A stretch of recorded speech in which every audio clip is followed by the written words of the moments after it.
It's the nightcap of this 3-game slate of playoff games here at NRG Stadium. We've got a good one for you in the 6A Division I bracket of the UIL state playoffs as the Houston Lamar Texans take on the Atascocita Eagles. The victor in this game will earn a date with North Shore this time next week in the state quarterfinal round, but they've got to get through this one first. Both of these teams with different journeys, but equally as dangerous. The Texans have dominated their opponents throughout their undefeated 2023 campaign, outscoring them 644-77. That's thanks to the speed this Lamar offense possesses across the board. Listen for quarterback Jordan Reeves, future Vanderbilt receiver Tristan Brown, and running back Justin Howard's names to be called most often. Helping make that happen will be their main man up front, junior offensive tackle Dramad Odoms, a dog in the trenches for them that ranked 7th nationally at his position. And for the Tigers, this game is bigger than just sending their seniors off on a high note. I talked to ETBU head coach Calvin Ruzicka prior to this game, and he told me this matchup is crucial to their program's growth. He told the guys, if our opponent on Saturday is the conference champions and we want to be conference champions, then this game is a measuring stick to see where we need to get to in order to be on top of the ASC. Coach, this is a different situation than your team has been in before, where the Tigers have been within one score of their opponent the entire game. Yeah. How are you able to keep your boys composed amidst that pressure? Just tell them that this is where you practice. You know, this is the pressure we put on them in practice on Tuesday and Wednesday, and then we asked for a perfect Thursday. And I told them at halftime, I said, I know what kind of effort you're going to give me because y'all are always playing your tails off in the second half. Let's just go out there and keep fighting for 30 more minutes. And they did. It didn't look pretty at times, but at times we were able to do some things that are really good. I'm just proud of the coaches and the players. A new starting quarterback for the Tigers today, sophomore Carlos Garibay. How do you feel about him stepping up and being spotlighted in this offense? Yeah, he was making plays that he was supposed to make. You know, with Korn, he's a different quarterback. We call different plays whenever Banks is in the game. But what we did with Carlos and what the offensive coaches designed game plan-wise, he was executing, and I'm extremely proud. He never got flustered, and Megan Captain, and he went out and balled, and I was proud of him. And whenever Beard, the freshman, came in, when Cardell came in, thought he did some good things as well. You told me prior to this game that your defense did not do a good job of stopping explosive plays last week, and today they were basically a wall. What does this growth say to you in the back half of the season? That I told them that I believe in them, that we believe in them as coaches, that I knew. And we didn't talk about it during the week, but I reminded them this morning that last year when we played this team, we had 9 sacks and 4 turnovers. And I didn't want to start building that up too much throughout the week, but I did remind them today to go out there and put forth a dominant effort. Now, statistically, we didn't look that way, but effort-wise and stopping them on the scoreboard, defense did a phenomenal job. We're scoreless at halftime here at NRG Stadium. We've had a whole lot of drama for 0 points. This game has been characterized by long possessions so far. Lamar and Atascocita exchanged a few of those without a lot of action until we hit the second half. We are currently in a dogfight here at Ornella Stadium with both teams tied at 10 apiece after the third quarter. And for ETBU, what's keeping them in this game is their defense. 2 interceptions, 2 sacks, and 3 great stands that have severely limited damage done when the Lobos were threatening. I talked to ETBU head coach Calvin Ruzicka prior to this game. He said the defense has really set the bar high for themselves. He said his defense bends but doesn't break, a testament to their ability to come up big in big moments. The Tiger defense will need to maintain that intensity Coach Ruzicka praised heading into this last quarter if they want to clinch their 3rd straight conference win. Headed to Steve Sarkisian and the Longhorns, Owens is able to throw into some tight windows and also connect with receivers deep downfield, characteristics he will have to display tonight against an always stout Mustang secondary. The Tigers recorded their 3rd consecutive ASC win last Saturday over Sul Ross State by leaning on their defense to lift them to a 24-10 victory. I talked to ETBU head coach Calvin Ruzicka prior to this game. He said the defense's ability to put their offense in a position to score has had a direct effect on the Tiger win column, especially last week with the ETBU offense struggling to culminate momentum. Fixing those glitches offensively, as Coach Ruzicka calls them, was a primary focus in practice all week.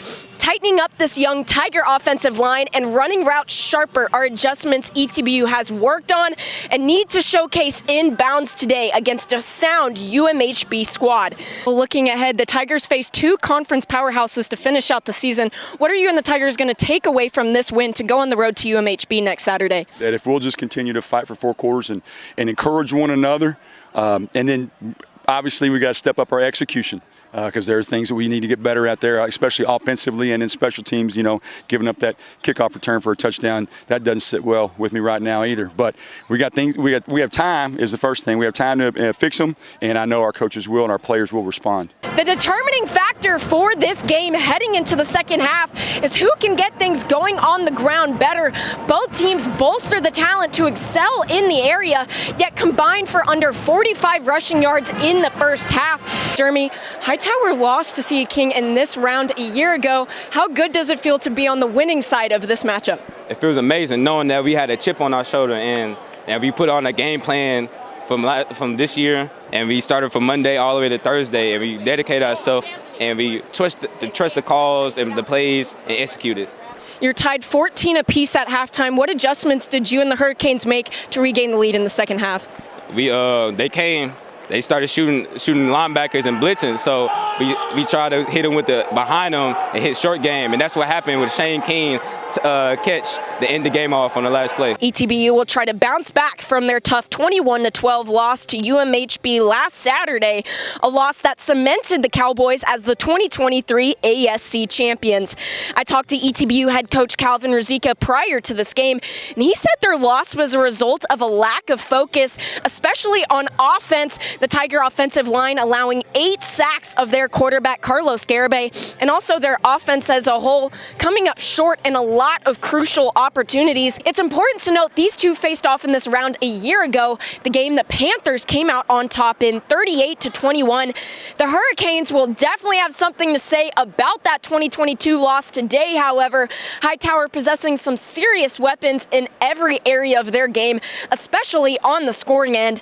It starts with their pair of 4 stars in TCU commit Jeremy Payne and future Sooner receiver Zion Kearney.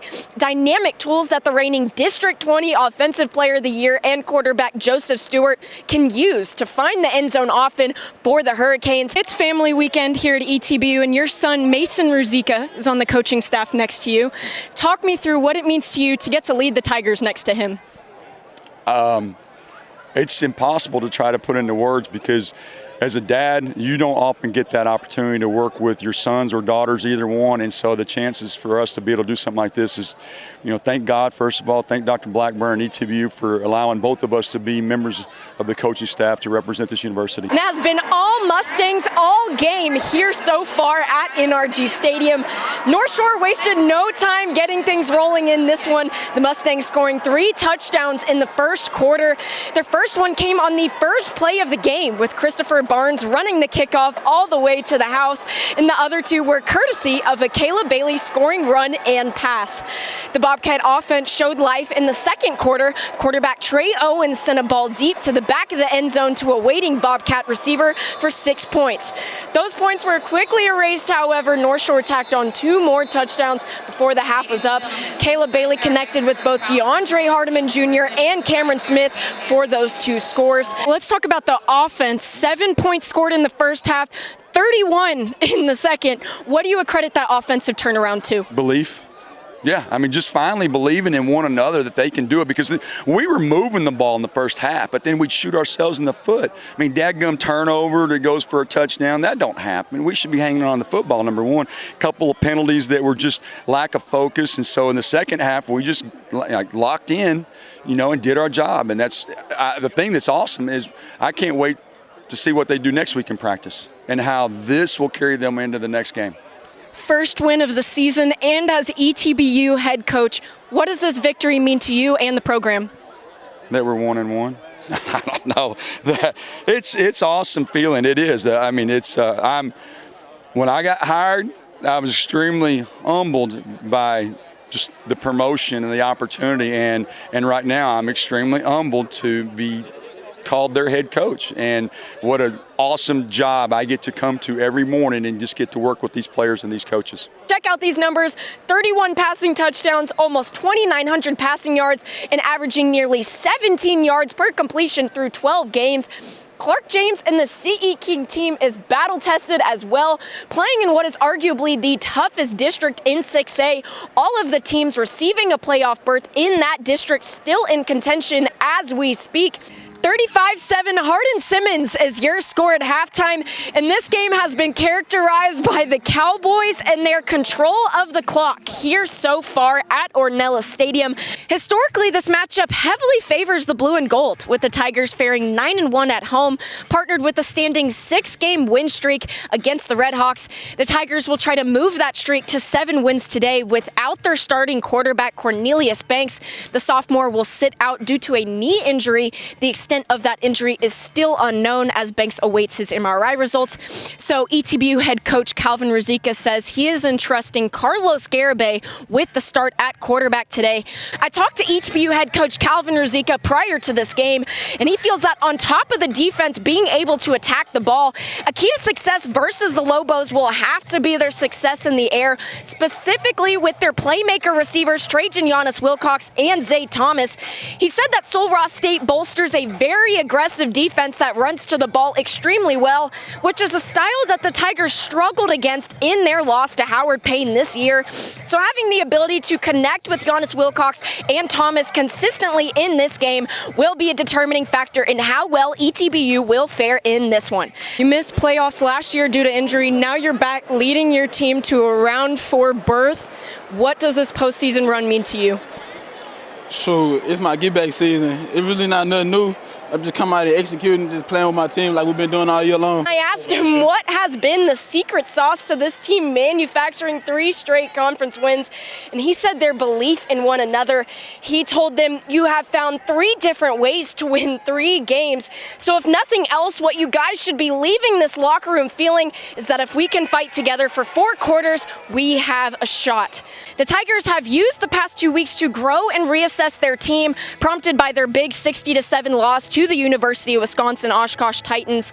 I talked to ETBU head coach Calvin Ruzicka prior to this game, and I asked him, what kind of team can we expect to see tonight? He said the kind of team that we saw in the second half of their win over the Hendricks College Warriors. He said to anticipate some new concepts and formations that they developed over the 14-day stretch, and also a consistent tempo in their style of play. Here at Wildcat Stadium is where the East Texas Baptist University Tigers and the Louisiana Christian University Wildcats will not only look to start off their season with a win, but also claim rights to a trophy. The Wildcats are currently in possession of the border claw from their last meeting, and ETBU will try to steal that back with a lot of new faces and new places. New head coach Calvin Ruzicka is the most significant of those faces, leading what is a completely revamped and very young staff.